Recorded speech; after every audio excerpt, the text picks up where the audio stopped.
Welcome to the Great Detectives of Old Time Radio. From Boise, Idaho, this is your host, Adam Graham. If you have a comment, email it to me, box13@greatdetectives.net. Follow us on Twitter at Radio Detectives, and check us out on Instagram, instagram.com/greatdetectives. Today's program is brought to you in part by the financial support of our listeners. You can support the show on a one-time basis by mailing a donation to Adam Graham, P.O. Box 15913. That's P.O. Box 15913, Boise, Idaho 83715. And you can also become one of our ongoing Patreon supporters for as little as $2 per month. Just go to patreon.greatdetectives.net. Well, now it's time for this week's episode of Dragnet. The original air date, July 21st, 1949. It's Production 7, a.k.a. The City Hall Bomb.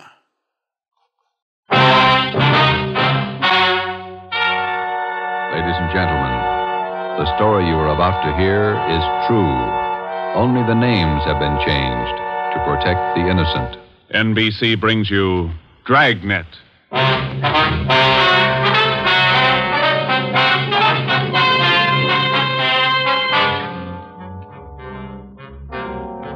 You're a detective sergeant.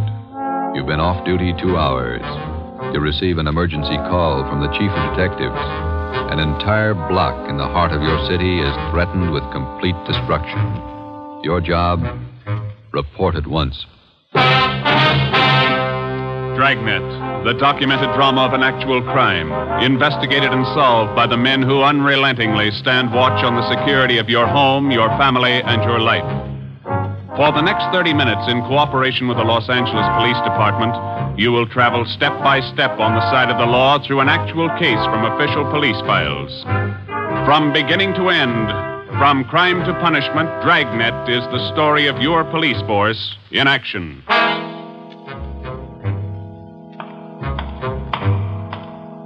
It was Tuesday, November 15th. It was raining in Los Angeles. We were off duty reporting in on an emergency call. My partner's Ben Romero. The boss is Ed Backstrand, chief of detectives. My name's Friday. It was 8:32 a.m. when I walked in the Spring Street entrance of the City Hall. You Sergeant Friday? Yeah, that's right. Take my elevator, Sergeant. It's the only one in service. All right.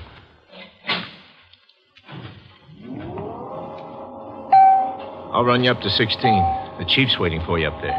What's the pitch? Only one elevator in service out of 10? The place looks deserted. What's going on? Nobody in the building. All the office people have been sent home. Lots of trouble. Somebody declare a holiday? No joke, Sergeant. Big trouble. All right, you convinced me. What is it? Here we are. 16th floor. Over here, Friday. Hi, Joe. Hello, Ben. You made good time. Came as soon as I got the call, Ed. Sorry to have to bring you back in. You worked last night, didn't you? Yeah, midnight to 8 this morning. Sorry. Come on. Okay. What is it, Skipper? Why all the hush-hush? Wait till we get inside. In here. Okay. Number one, let's keep our voices down. All right. I'll make it as brief as I can. Every minute counts. What time you got, Friday? 8:33. All right, here it is. 55 minutes ago, a man walked into this building with a homemade bomb under his arm. If we don't release his brother from the county jail by 9 o'clock this morning, he says he'll pull the trigger on the bomb and blow up the whole building. He's kidding, Skipper. Who is the guy? Name's Vernon Carney. Here's his package. He and his brother have been in and out of jail since 1937. Small-time thieves. Yeah. Where's the FBI kickback? We had him once before, both of them. Brother's name is Elwood, serving a year for car stripping. And this two-bit thief is sitting here in the city hall with a bomb on his lap? That's right. In the next room. What kind of a bomb is it, Ed? You think he's bluffing? Could be bluffing, but the crime lab says no. Lee Jones from the lab get a look at it? Been in there twice. One end of the box is glass. Says you can't see much without a closer look, but you can't get near the guy. What do you want us to do? It's a volunteer job. You can take it or leave it. I won't order you to do it. How you want to handle it? You sure you want a piece of this one, Romero? No, he doesn't, Ed. He's got a family. Get me another single man. We'll give it a try. Wait a minute, Joe. What makes this job so different? Anytime we kick a door in, we never know what's on the other side. That's what makes it different. This time we do. No, you're not going to cut me out. Not the only time I know what I'm getting into. All right. Chandler's tried. Hannon, Davis, Watson, they've all tried. This guy Carney knows what he's doing. He's no pushover. But somebody's got to get that bomb away from him. Friday, Romero, it's your baby now. I looked at my watch. It was 8:36. We left Backstrand and started down the hall. If Carney was going to make good his threat to blow up the building by 9 o'clock, we had exactly 24 minutes to talk him out of it. Ben and I figured we'd better look him over first and then work out some kind of a plan. Maybe just talking to him would do it. Vernon Carney was sitting in a straight-back chair against the far wall facing the door. He was seated between two windows that looked out over the city. Along the left wall was a row of 6 wooden chairs. In the center of the right wall was a connecting door leading to the office where Backstrand had briefed us. The door was locked on both sides. Just off-center and favoring the left of the room was a small filing table. The other furniture in the office was a desk just forward of the connecting door on the right. There was a dictaphone on the desk. In the near left corner, shielded by a white screen, was a small wash basin. The faucet leaked. Vernon Carney was middle-aged. He sat erect, holding a black box on his lap. He held his right hand inside one end of the box. Ben and I stood there for a minute and looked at him. Then we walked in the room. What do you say to a man with a bomb? That's close enough. Cigarette, Carney? I'm not smoking right now. What are you trying to prove? You know what I want? We're not going to let your brother out of jail. You got until 9 o'clock to change your mind. According to that clock on the wall, you got 24 minutes. If we go, you're going with us, Carney. Don't take much of a brain to figure that, copper. What made you think you could get away with this? Haven't yet. It ain't 9 o'clock. Unless that clock's slow. Haven't checked it against my pocket watch lately. That's the one that's running this show. Have you given any thought to all the innocent people that are going to go up with that thing of yours there? My brother's innocent. I want him out of jail. The court says he's guilty. He'll get out when he serves his time. That's where you're wrong, copper. He gets out at 9 o'clock this morning. All right, come on, Carney. Get your hand out of that box. Put the box on the table. You think I'm bluffing, don't you? I'm going to let you get within 5 feet before I make a liar out of you. Okay, Carney. I guess you mean business. You can take 3 more steps and find out for sure. Suppose we did let your brother out. We'd just come out and pick him up again, you along with him? If you could find us. Let's get this straight. If we let your brother Elwood out, how do we know you're going to keep your promise? What promise? I ain't made any promises. You just get Elwood down here first, and then we'll talk about it. There's only one thing I can't figure, Carney. Yeah, what's that? If we don't let your brother out, you say you'll pull the trigger on that bomb. You're going to kill a lot of innocent people. What are you going to prove by that? It's 8:37. You've got 23 minutes left. Oh, I wish you'd answer that one for me. Why do you want to kill a lot of innocent people? Don't try to con me, copper. I know they cleared everybody out of this building 45 minutes ago. I know they cleaned out the whole block. They got it roped off. Where'd you get your information? I got a couple of windows here to look out of. Don't you think it's about time to send somebody over to get Elwood? You know, Carney, we got a way out of this. We don't have to let your brother out neither. I've heard that before. What's to stop us from leaving the building along with the other few officers and let you sit here and touch off that bomb? Go ahead. It won't be a long wait without you. Who are you trying to kid? You'd let me blow up $10 million worth of taxpayers' money? No. You're going to let Elwood out. You'll wait till the last minute to do it. But you'll let him out.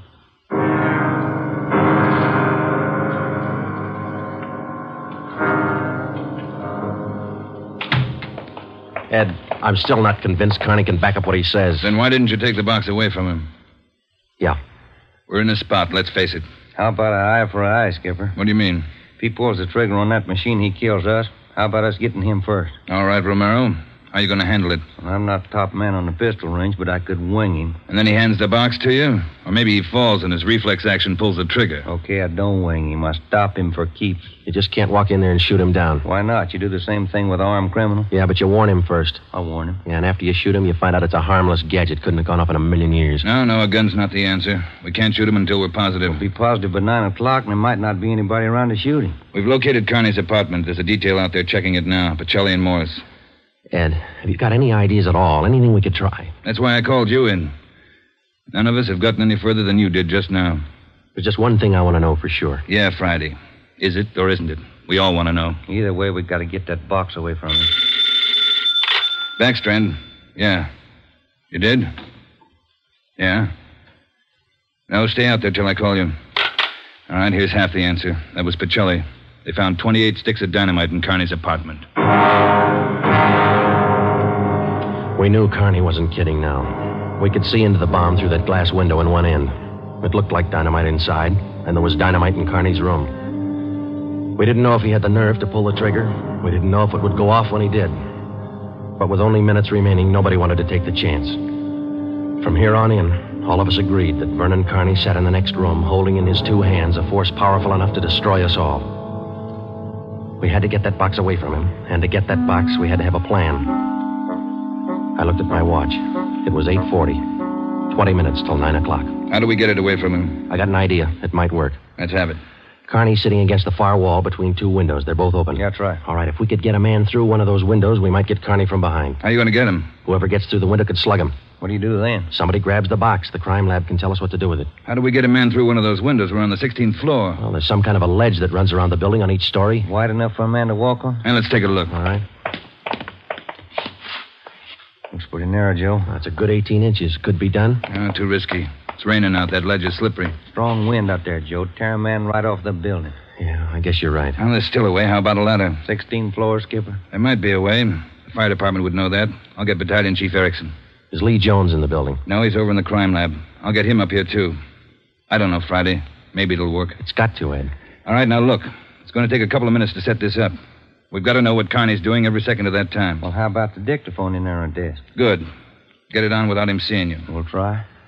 The dictaphone in there is connected to this one in here. This room is 1614. You got that? Yeah. All right, push down key 1614 on that machine in there and leave it down. Get the receiver off the hook and leave it off. Leave the receiver off. That's right.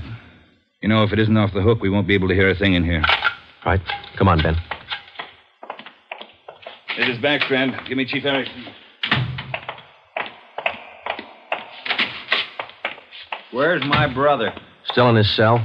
You coppers are long on talk, but short on time. Yeah, we know. I'm telling you, for your own good, you'd better get Elwood over here. Carney, I'll bet if we get your brother on the phone here, he'll tell you he doesn't want any part of this. You mean Elwood don't want out? Since when? Sure he wants out, but not your way. He's only got a year to serve. Why don't you leave him alone? I told him I'd get him out. He didn't think I could do it. But I'm doing it. I'll make you a bet, Carney. Let us get your brother on the phone. He won't walk out of here with you. All right, get him on the pipe. Where you going? The phone's over here. Have to use the dictaphone. Got to get an okay from the chief. Elwood's still a prisoner. What's the matter with the phone? No operators. You know the building's been cleared. Oh, yeah. That's right. Almost forgot. Okay, you can use the dictaphone. This Friday, Ed. Carney wants to talk to his brother. Yeah, I know you'll have to send somebody over.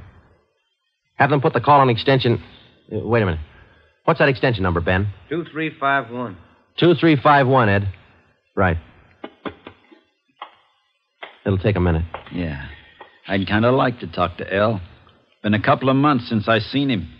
We've always been together, me and El, most of the time. Joe, let's go in and see if we can hurry that call. Good idea, boy. 16 minutes to 9. Hey, cop. Yeah. Forgot to hang up the dictaphone, didn't you?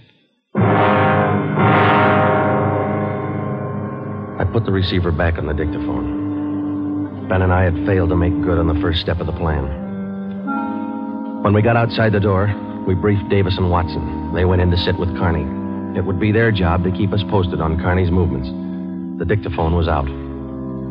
We went back into the office next door. Chief Sam Erickson of the fire department and Lieutenant Lee Jones from the crime lab were already there. We told Backstrand what happened. Would have been a help. We haven't got time to cry over it.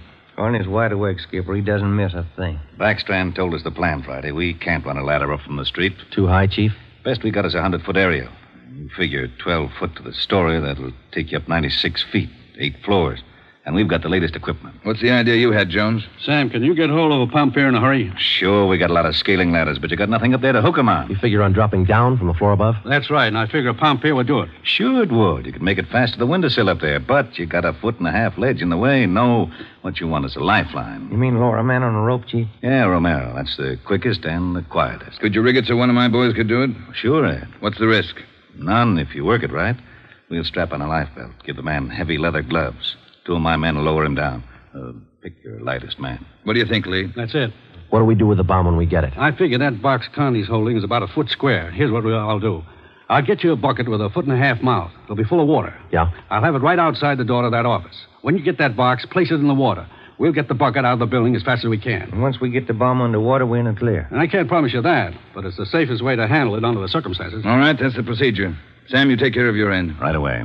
I'll get a detail to give me a hand down on the street. We'll have a car ready to take the bomb to a safe area to decommission it. Work as fast as you can. Come on, Sam. It's our baby, Joe. That's right.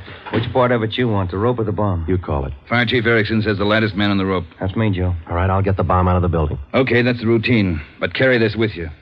The man that comes down on that rope has one chance to make good. You slug him and make it count because there's no second try. Yeah. And, Joe, when you grab that box, you got to get it away from Carney before he can squeeze the trigger. Then you got to get it down into the street. The elevator. You know how to operate it? That's pretty simple, but I'll double check with the operator. Better do it right now. Okay. Ed, we better get Carney's brother on the phone for him. He seemed anxious. Might be a pretty good stall. All right, Romero. That's the outside phone. Get the city jail. All right, Skipper. Get going, Friday. Okay.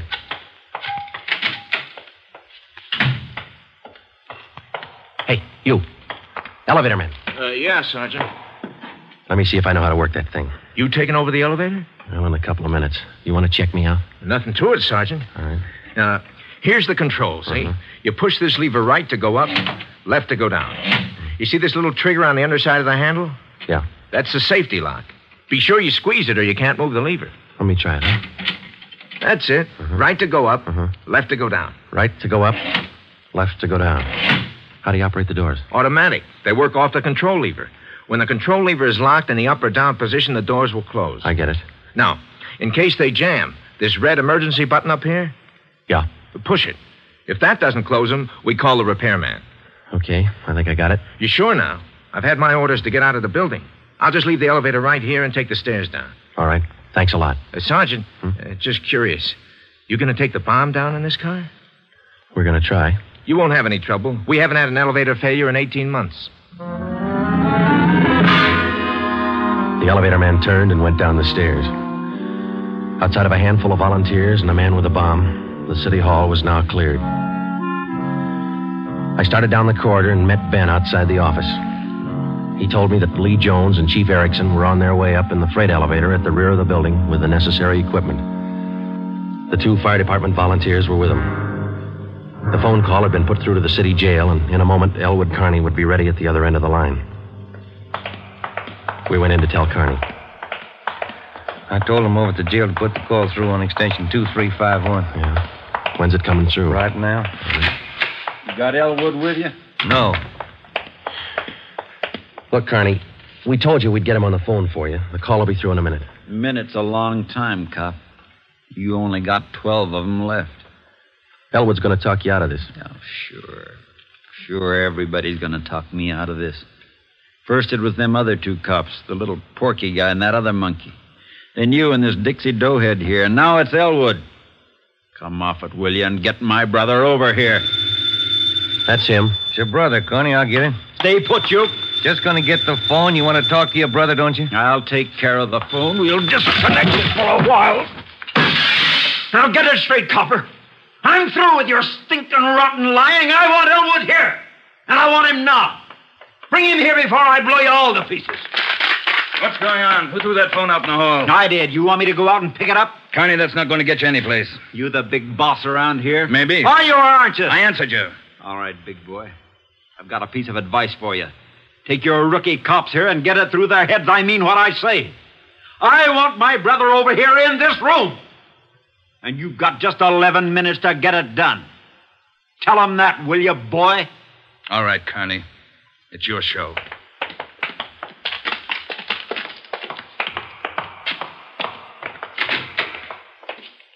All right, we got to work fast now. Jones, everything set for you? Got the bucket with the water right here. Car's waiting down on the street. Right. Erickson, your boys ready? Upstairs, waiting. And we all know what to do. Ed, I got to have somebody to give me a hand with Carney when he falls. I'll be in there with you, Friday. Ready to go upstairs, Chief? Anytime. Oh, one thing you ought to know. What's that? Strong wind coming up. About 20 miles an hour out there right now. That going to louse us up? No, but it's going to increase the sway. Got to allow for it. How you mean? Wind's coming from the south. We'll lower you just to the right of the window. If I figure it correctly, the wind will do the rest. Bigger risk, but we don't control the weather. How you going to do it, Ben? As soon as I get in position, I'll reach in through the window on his right. I'll use the billy. Try to catch him on the right side of his head. One good hit should put him away. Let's make it 2 and be sure, huh? Right. You ready, Chief? Now, let's go. Ben. Yeah? Nothing. I'll be careful. You too, huh? What's the time, Friday? 8:50. Shouldn't take more than a couple of minutes for Romero to get down to that window, lest the wind gives him trouble. Jones, no use you sticking around. I'll give Friday a hand. That's my job. We've got to keep you alive to decommission the bomb. Bum joke. See you downstairs.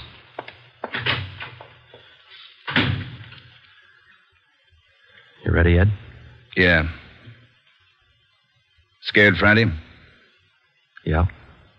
That makes us even. Come on. Ed Backstrand and I went into the next room with Vernon Carney. Our job was to keep him occupied until Ben was lowered to the windowsill from the floor above. Ben was going to make a try from the window on Carney's right. Somehow, we had to keep Carney's attention on us and away from that window. If anything went wrong and Carney got out of position, the plan would fail. If Ben was spotted, the plan would fail. If Chief Erickson didn't estimate the force of the wind correctly, the plan would fail. After Ben slugged Carney, my timing had to be perfect. If it wasn't, the plan would fail. I looked at my watch. It was 8 minutes to 9. Carney, anything we can say that'll make you change your mind? I've asked you 100 times. Now I'm ordering you. You're going to get to a phone and have somebody send Elwood over here right now. I'm through waiting. Now move. You ripped out the phone, Carney. Well, find another one. I told you I'm sick of your 2-bit stalling. We've got until 9 o'clock to make up our mind about this. You had until 9. But you wouldn't do what I told you. Now I'm cutting you short. You guys have got exactly 1 minute to get a phone in this room where I can hear you call the jail and have them send Elwood over here. You said 9, Carney. All right, Joe. We'll give him what he wants. Davis, unlock the connecting door to this office. I'll get the phone, Ed. Will the cord reach? Yeah. Your brother's a prisoner. He's in our custody and he's under our protection. We can't place his life in jeopardy. Why not leave it up to Al? Here's the phone, Ed. Yeah. Kenworthy, this is Backstrand. We want Elwood Carney over here at City Hall. His brother wants to see him. Explain the situation. If he wants to come, get him over here. Leave it up to him. Room 1614. You'll have to use the freight elevator. And tell him to hurry. Yeah. Tell him to hurry. That's the only smart thing you've done today. Now, why don't you go next door and figure out another angle? We'll wait for Elwood, too. You don't think I'd let you get out now, do you? We're all going to wait right here for my brother. In case he don't show up, you're going to see me pull the plug. Just sit down. Not so close. Right where you are, sit down.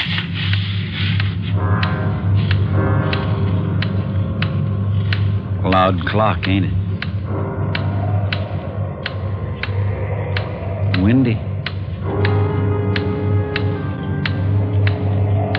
Getting cold in here.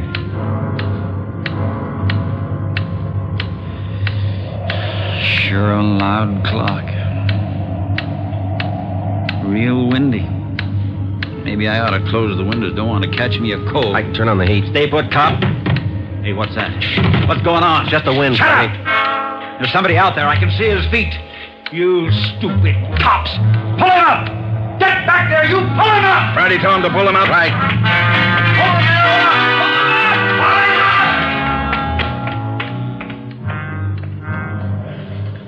up! All right, Carney.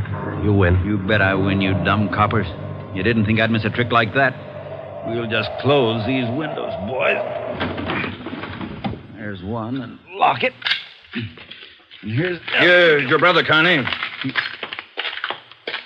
Yeah. Hi, Al. Hi, Vern. You did it. I told you. I told you I'd do it, didn't I? That's far enough for the rest of you. Al, come on over here. You're crazy, Vern. You're crazy. That's what they've been trying to tell me. We're going home, Al. How are you going to do it? There's a million cops outside. People all over town heard about this. They're holding the crowd back. They ain't gonna stop us now, Al. You'll never make it, either one of you. I got him this far, didn't I? We'll make it. Vern, you think we could do it? Hey, you. Yeah. You're gonna get a car ready for us, a fast one. Have it in front of the building. Move! All right, Friday, do what he tells you. Right. Hold it. Yeah. If you ain't back by 9 o'clock, the deal still holds. I told them I'd pull the pin at 9, Al, if they didn't let you out. You ain't fooling, are you, Vern? Will that gadget really blow? 4 miles high. You know what that means, Al? Yeah, but they won't let you pull it. We're getting out. All right, Copper. Get the car. You got 4 minutes. Hey, Ben. What happened? He spot me? Yeah, there's no time to explain that. Listen, we gotta work fast. Yeah. We had to bring Carney's brother over from the jail. I don't think he cares if they get out or not.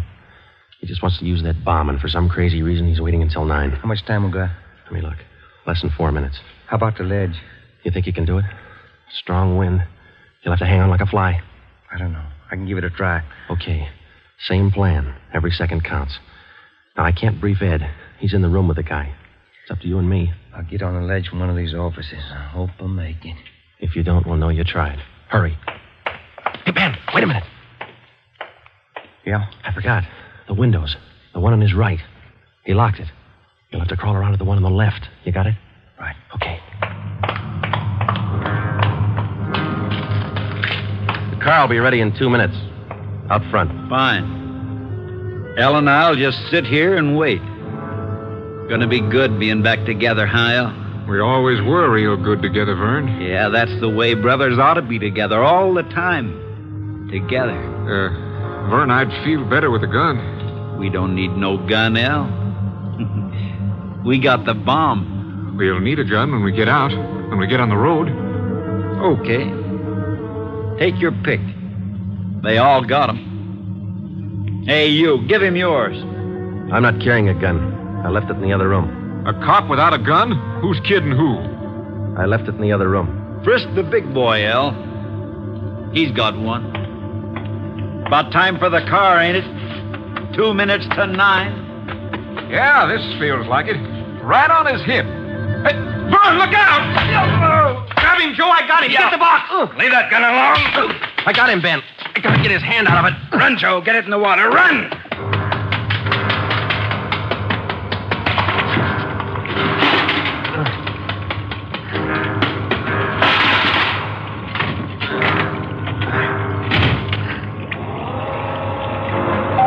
In a fast elevator, 16 floors isn't very much, but I've never shared an elevator with a live bomb. It seemed like minutes between floors. I kept watching the bucket. The bomb was completely underwater. A small stream of bubbles was hissing to the surface. I waited.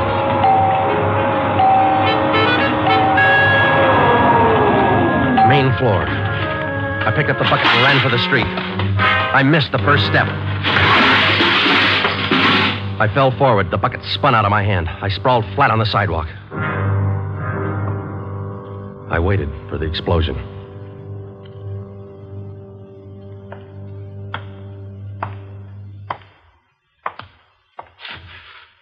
It didn't go off Friday. I gave it a good chance, Lee. It was all there. Look, at least a dozen sticks of dynamite. Snyder, bring that over here. Here you are, Lieutenant. Thanks. Here's why it didn't go off. Had it rigged for a hard trigger pull. Would have taken a good yank to set this one off. Yeah. Hi, Joe. Hi, Ben. Clumsy.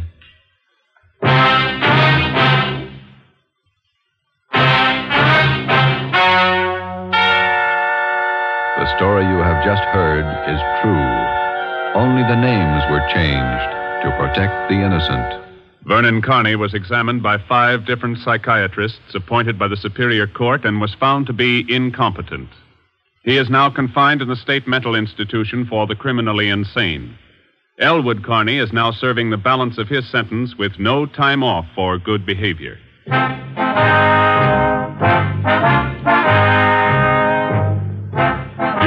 just heard the seventh in a new series of authentic cases from official files. Technical advice for Dragnet is furnished by the Los Angeles Police Department. Tonight's program is dedicated to Town Marshal Lon T. Larson of the Mount Pleasant, Utah Force, who, on the night of October 15th, 1945, gave his life so that yours might be more secure.